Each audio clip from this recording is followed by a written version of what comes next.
Earth first set foot upon the moon, July 1969, AD. I guess you're about the only person around that doesn't have TV coverage of the scene. That's one small step for man, one giant leap for mankind.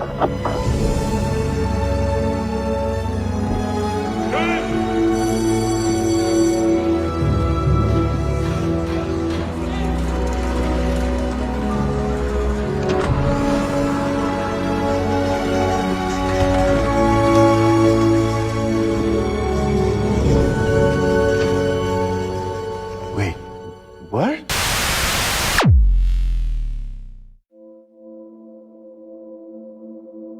এই বিশ্বের সবচেয়ে heavily suppressed প্রশ্নগুলোর মধ্যে একটি প্রশ্ন হচ্ছে, পৃথিবী গোল নাকি সমতল? পৃথিবী যদি সত্যি গোল বা ঘূর্ণায়মান হয়, তাহলে কোরআনে কেন এই ব্যাপারে কোনো ব্যাখ্যা নেই? আর যদি সমতল হয়, তাহলে তাদের এই মিথ্যার পিছনের এজেন্ডা কি ছিল?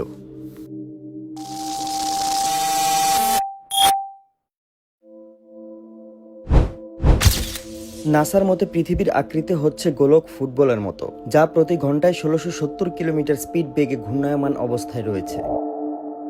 আমরা এখন স্ক্রিনে যে ভিডিওটি দেখতে পাচ্ছি, এটি হচ্ছে সোলার সিস্টেম।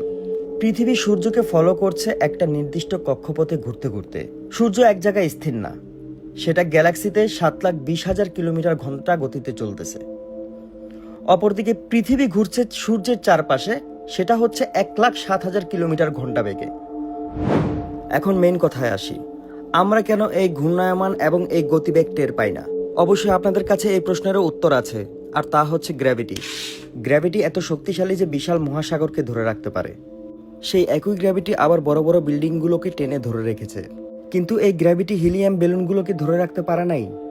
এটা একদমই সাধারণ ব্যাপার, হালকা বস্তু উপরের দিকে উঠবে এবং ভারী বস্তু নিচের দিকে নামবে।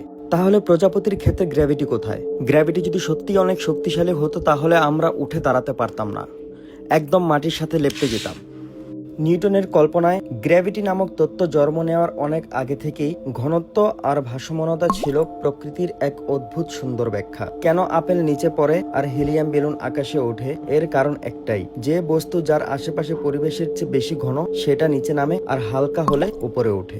আপেল নিচে পড়ে কারণ এটা বাতাসের চেয়ে ঘন, হিলিয়াম বেলুন উঠে কারণ এটা বাতাসের চেয়ে হালকা। এখানে গ্র্যাভিটি বলতে কোনো শক্তির প্রয়োজন নেই। এই কারণে বৃষ্টির ফোঁটা নিচে নামে আর পানির মধ্যে বাতাসের বাবল উপরে ওঠে।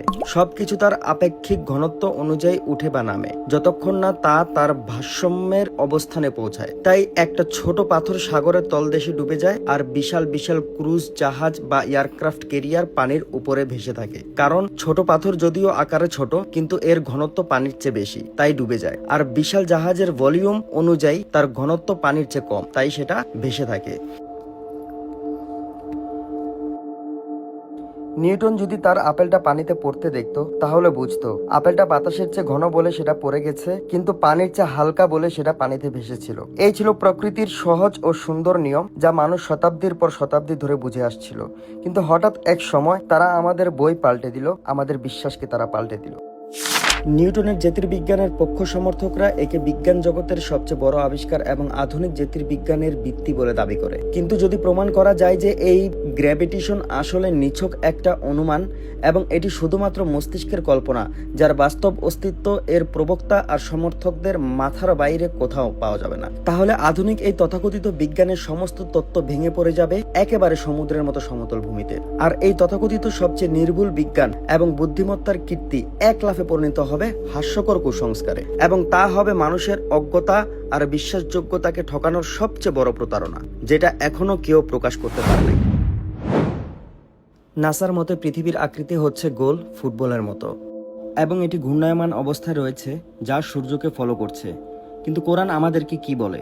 আল্লাহ সুবহানাহু ওয়া তাআলা সূরা আল বাকারা 22 নম্বর আয়াতে উল্লেখ করেছেন, الذي جعل لكم الأرض فراشا والسماء بناء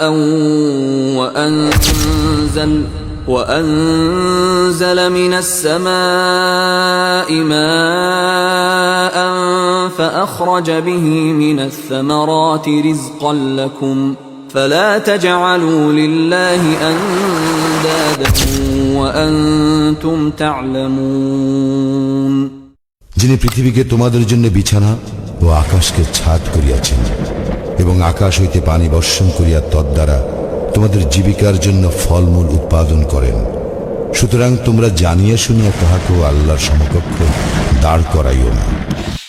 আল্লাহ সুবহানাহু ওয়া তাআলা এই আয়াতে বলেছেন তিনি পৃথিবীকে করেছেন বিছানা, তার মানে সমতল। কারণ আমরা বিছানা সাধারণত সমতল জায়গায় বিছাই, আর পৃথিবী যদি সমতল না হতো তাহলে আমাদের প্লেনের জার্নিটা কিছুটা এরকম হতো। এবার চলুন পাইলটদের মুখ থেকে শুনে আসি তারা কোন মডেলের পৃথিবীতে ফ্লাই করে। Did you notice any curvature while we were up there? No. No? What'd you see while we were up there? Just the blue sky, white clouds. Yeah, is it flat or Pretty flat. pretty flat? Yeah. Okay, thank you. I was reading a lot of stuff on the flat earth. Okay, yeah. True. It's true? Yeah. Okay, all right, cool. All right. God bless, brother. Did you notice any curvature while we were up there? Curvature? No. No, there's no curvature? It's just all flat. Casey, how are you, mate? Nice to meet you guys. There's no way there's curvature. We're round and flat, aren't we? Definitely. We are, aren't we? Thank you. বেশিরভাগ পাইলটেরা জানার যে তাদের প্লেনটা আসলে একটা সমতল ও স্থির পৃথিবীর মধ্যে উঠছে। সবসময় প্লেনের মসৃণ আর সমান উড়ান হয়।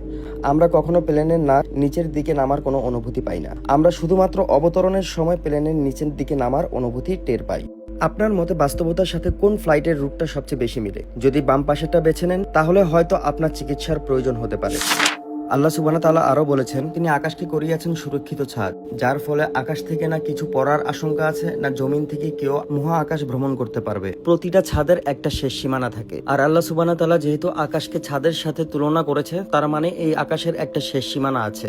নাসার একজন সায়েন্টিস্ট বিল নায় তার এক বক্তব্যে বলেন, Now, one thing I really want your generation to embrace is that the earth is a closed system. We cannot leave the earth. There's no place to go. There's no place to throw your trash. পৃথিবী যে একটি close system এটি NASA খুব ভালোভাবেই জানে, কিন্তু দুর্ভাগ্যক্রমে আমরা মুসলিম জাতিরা এই ক্লোজ সিস্টেমকে মানতে নারাজ। কারণ নাসা আমাদের ব্রেনের মধ্যে ঢুকিয়ে দিয়েছে পৃথিবী গোল, ঘূর্ণায়মান এবং গ্র্যাভিটির কারণে আমরা সবাই আটকে আছি। পৃথিবী যে ক্লোজ সিস্টেম এটি কোরআনে স্পষ্টভাবে উল্লেখ আছে। আমরা আসলে কোরআন কখনো বুঝে পড়ার চেষ্টা করি নাই। সূরা আর রহমান 33 নম্বর আয়াতে আল্লাহ সুবহানাহু ওয়া তাআলা স্পষ্টভাবে বলেছেন, يا معشر الجن والإنس إن استطعتم أن تنفذوا من أقطار السماوات والأرض فانفذوا لا تنفذون إلا بسلطان। হে জিন ও মনুষ্য সম্প্রদায়, আকাশ মণ্ডলীয় পৃথিবীর সীমা তোমরা যদি অতিক্রম করিতে পারো অতিক্রম করো, কিন্তু তোমরা অতিক্রম করিতে পারিবে না সনদ ব্যতিরেকে।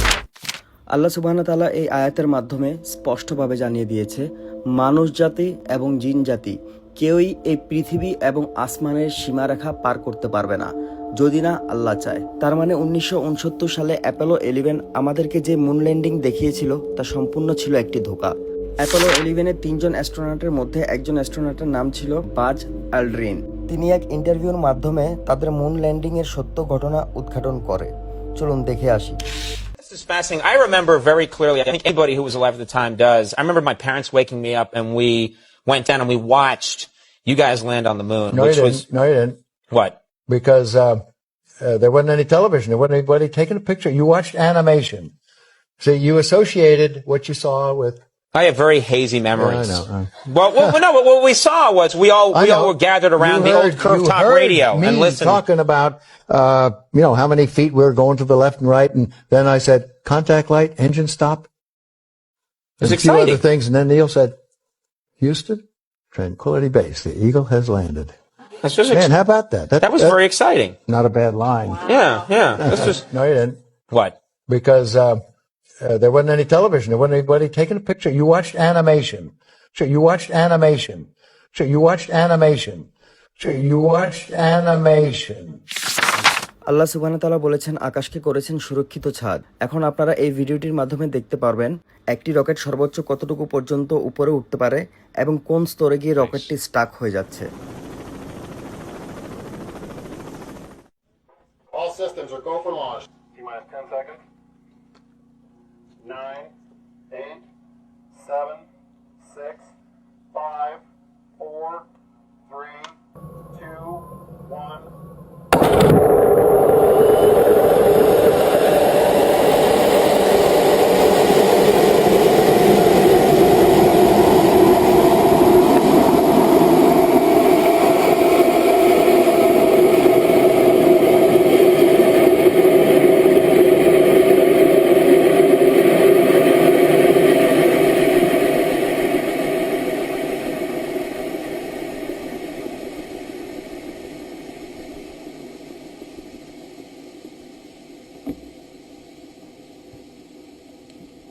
One thing I really want your generation to embrace is that the earth is a closed system. We cannot leave the earth. There's no place to go.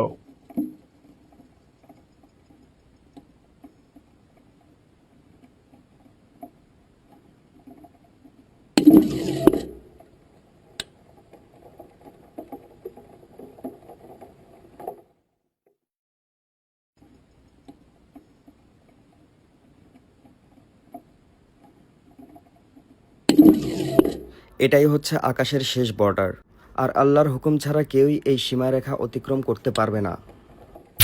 وجعلنا السماء سقفا محفوظا وهم عن آياتها معرضون। এবং আমি আকাশ করিয়াছি সুরক্ষিত ছাদ, কিন্তু উহারা আকাশস্থিত নিদর্শনাবলী হইতে মুখ ফিরাইয়া লয়।